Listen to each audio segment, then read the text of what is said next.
भारत का संविधान सिर्फ मुसलमानों के ही नहीं, किसी को भी 4 शादियां करने की इजाजत नहीं देता और ना ही संविधान में ऐसा कोई अनुच्छेद है। दरअसल देश की आजादी से पहले वर्ष 1937 में ब्रिटिश हुकूमत ने एक कानून बनाया जिसका नाम था the Muslim personal law application act, जिसे शरीयत एक्ट भी कहते हैं। और इसे इसलिए बनाया गया क्योंकि उस समय भारत में मुसलमानों की शादी, तलाक और विरासत के नियम इलाकों के हिसाब से अलग अलग होते थे। इसलिए मुस्लिम नेताओं ने मांग की कि हमारी जिंदगी के निजी मामलों में शरीयत कानून को लागू किया जाए। तब ब्रिटिश सरकार ने शरीयत एक्ट 1937 पास किया, जिसमें प्रावधान किए गए कि मुसलमानों की शादी, तलाक, विरासत, परिवार से जुड़े मामलों में शरीयत लागू होगी। यानी मुस्लिम पुरुषों को 4 शादियों की अनुमति, तलाक, विरासत और निकाह से जुड़े नियम सब शरीयत एक्ट 1937 से आते हैं।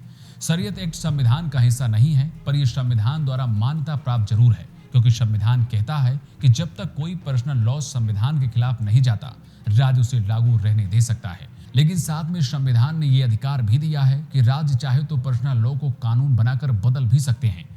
जैसे ट्रिपल तलाक पर बैन, उत्तराखंड में यूसीसी लागू करना और अब असम में पॉलीगोमी लॉ, ये सभी कानून संविधान के उसी अधिकार का हिस्सा है। शरीयत एक्ट संविधान का अधिकार नहीं है, ये ब्रिटिश कानून है, राज्य इसे बदल भी सकते हैं। और यही वजह है कि असम की हेमंत बिस्व शर्मा सरकार ने शरीयत एक्ट के पॉलीगोमी वाले हिस्से को चुनौती देते हुए एक नया कानून पास किया है। सरकार कहती कि ये कानून पर्सनल लॉ के खिलाफ नहीं, बल्कि महिलाओं के अधिकार और सुरक्षा के लिए है।